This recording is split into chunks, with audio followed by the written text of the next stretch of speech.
jantung Kalimantan Selatan, berdiri gugus pegunungan yang hening namun penuh cerita. Meratus. Dari kejauhan, ia tampak seperti benteng hijau yang menjaga keseimbangan kehidupan. Namun di balik keindahannya, Meratus menyimpan luka. Luka akibat polusi, perubahan iklim, dan kerakusan manusia atas sumber daya hayati. Hari ini, kita menyelami cerita panjang tentang bagaimana Meratus tidak hanya menjadi ruang geografis, tetapi ruang batin, ruang etika, ruang perlawanan terhadap kehancuran ekologis. Disinilah permaculture menemukan relevansinya.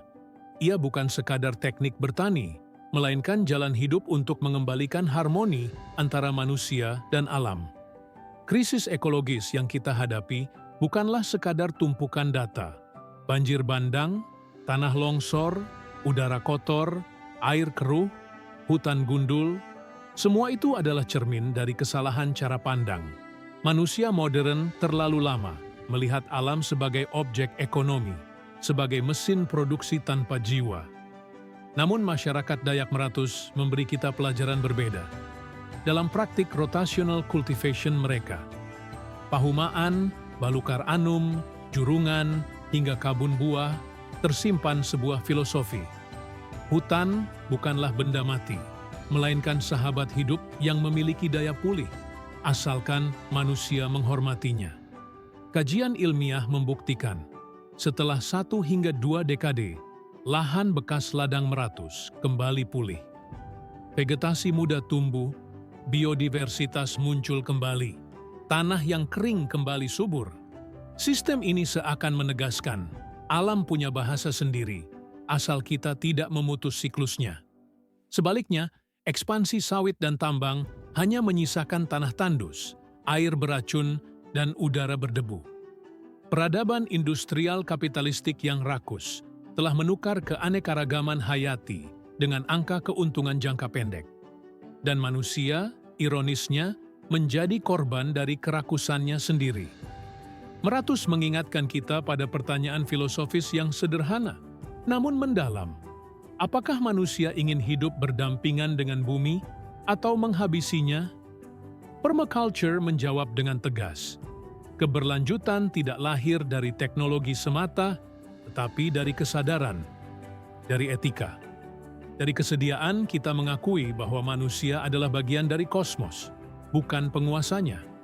Prinsip care for the earth, care for the people, fair share, merawat bumi, merawat sesama, dan berbagi adil bukanlah slogan, melainkan syarat keberlanjutan peradaban. Disinilah pendidikan memainkan peran transformatif. Pendidikan tidak boleh lagi berhenti pada angka, gelar, atau sertifikat. Pendidikan harus menumbuhkan kesadaran ekologis, harus melahirkan generasi ekologis, generasi yang berpikir lintas disiplin, berakar pada tradisi, namun berani menatap masa depan dengan jiwa keberlanjutan. Bayangkan bila sekolah-sekolah kita tidak hanya mengajarkan rumus dan teori, tetapi juga mengajarkan anak-anak membaca tanda alam, memahami siklus hujan, merawat kebun permaculture di halaman sekolah. Bayangkan bila universitas tidak hanya meneliti untuk publikasi, tetapi juga membangun sistem pangan komunitas yang nyata. Inilah pendidikan yang sejati, pendidikan yang membebaskan, yang menumbuhkan jiwa ekologis.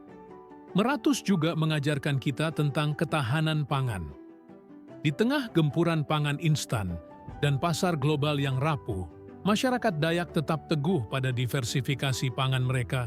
Padi ladang, ubi, sayuran, buah hutan, tanaman obat. Mereka tidak mengejar surplus untuk pasar, tetapi mengejar keberlangsungan hidup bersama. Solidaritas menjadi kunci. Dalam setiap panen, hasil dibagi, bukan hanya dijual. Disinilah letak kekuatan yang sering dilupakan dunia modern. Pangan bukan hanya soal kalori, tetapi juga soal martabat, soal keadilan, soal kebersamaan. Namun ancaman terus menghantui. Ekspansi sawit, tambang, dan jalan raya terus menekan ruang hidup masyarakat.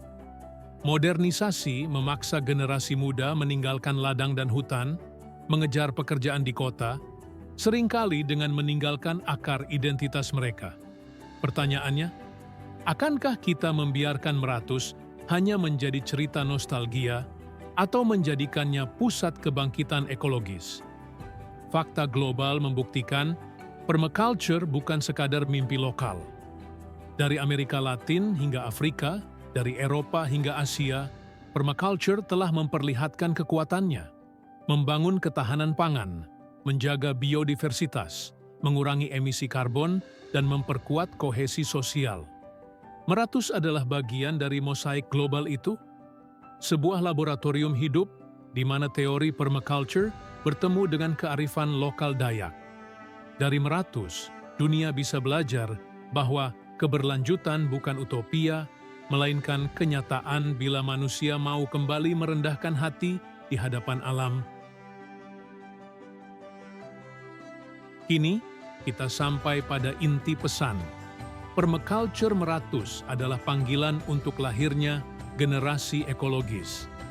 Generasi yang melihat bumi bukan sebagai pasar, melainkan rumah bersama. Generasi yang menolak menjadikan alam sekadar objek, tetapi mitra kehidupan. Generasi yang berani melawan logika instan kapitalistik demi keberlangsungan jangka panjang. Polusi, perubahan iklim, dan kelangkaan sumber daya bukanlah takdir.